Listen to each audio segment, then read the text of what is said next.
আসসালামু আলাইকুম ওয়া রাহমাতুল্লাহ। আলহামদুলিল্লাহি ওয়া কাফা ওয়া সালামুন আলা ইবাদিহি আল্লাযীনা ইসতাফা, আম্মা বা'দ।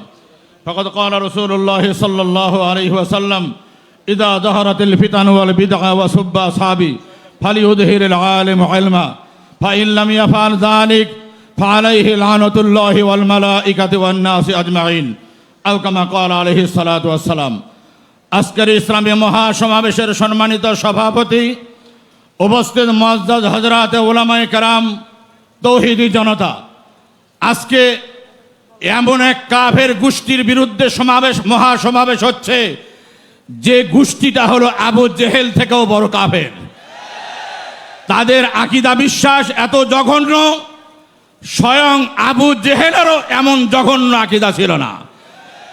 আমরা কুষ্টিয়া জেলা উলামা পরিষদের পক্ষ থেকে 2003 সালে যখন আমার হাতে এই গ্রুপের একটা বই আসে, এই ইসলাম ইসলামী নয়, এই বইটা আমার কাছে আসার পরে তাদের আকীদাগুলি যখন আমি দেখলাম, তারা বলে, তাদের বইয়ের মধ্যে তারা লেখছে আল্লাহ রাব্বুল আলামিন নিজে নিজের প্রভুত্বর আসনে এখন নাই, শয়তান প্রভুত্বের আসন গ্রহণ করে নিয়েছে।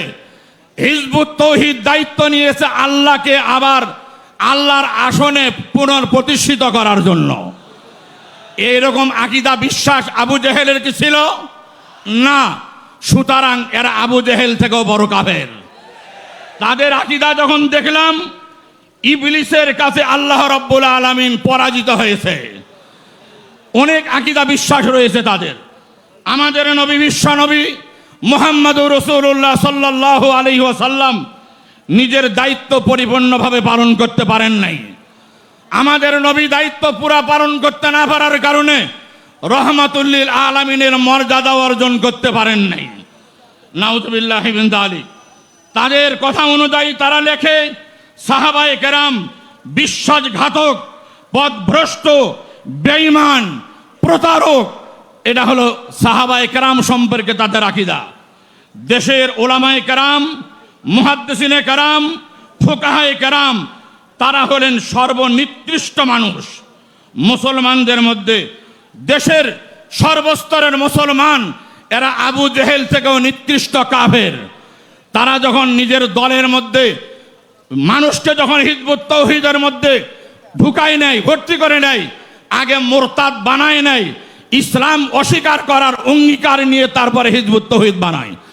সেই সময় যখন তাদের বিরুদ্ধে আমরা ওলামা পরিষদের মাহফিলে প্রতিবাদ করি, আমি নিজে বললাম জীবিত তাদেরকে কবর দিতে হবে। মুফতি ফজলুল হক আমিনী রহমাতুল্লাহ আলাই ওই স্টেজে ছিলেন। বলার পরে প্রশাসন আমাকে বলল, হুজুর বড় জায়গায় হাত দিয়েছেন, সাবধানে চলাচল করবেন।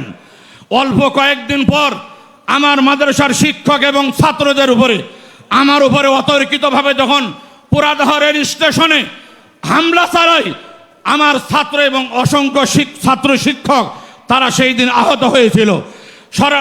বিবিসি থেকে যখন কয়েকবার এই সংবাদ প্রচার করে, স্বরাষ্ট্রমন্ত্রীর ঘোষণার কারণে প্রশাসন 7-8 জনকে গ্রেফতার করেছিল, তাদের বিরুদ্ধে মামলা হয়েছিল।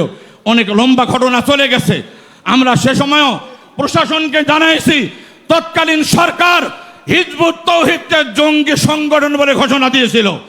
আওয়ামী লীগ সরকারের আমলে এরা যখন ওলামায়ে কেরামের বিরুদ্ধে প্রচারণা চালায়, সরকারের পক্ষে যখন প্রচারণা চালাচ্ছিল, তখন গত ফাঁসিবাদী সরকার এদেরকে প্রশ্রয় দিয়েছে। এখন ওই প্রশ্রয় অনুযায়ী তাদের কর্মকাণ্ড চলতেছে। প্রশাসন তাদেরকে পাহারা দিচ্ছে। তাদেরকে অবৈধ ঘোষণা, অমুসলিম ঘোষণার ব্যাপারে বাধা যাদের ব্যাপারে আইবে, যাদের পক্ষ থেকে আইবে, আজকে আমরা সরকারকে পরিষ্কার জানাই দিতে চাই, ওই চিহ্নিত ঘাটতি মানে থাকা সরকারের প্রশাসনের মধ্যে যে ব্যক্তিগুলি আছে তাদেরকে চিহ্নিত করে তাদের প্রতারণা থেকে দেশকে হেফাজত করতে হবে। হিজবুত তৌহিদকে নিষিদ্ধ ঘোষণা করতে হবে। ওলামায়ে কেরামের দাবি মানতে হবে। যদি ওলামায়ে কেরামের দাবি মানা না হয়, তাহলে এর পরিণতি ভালো হবে না।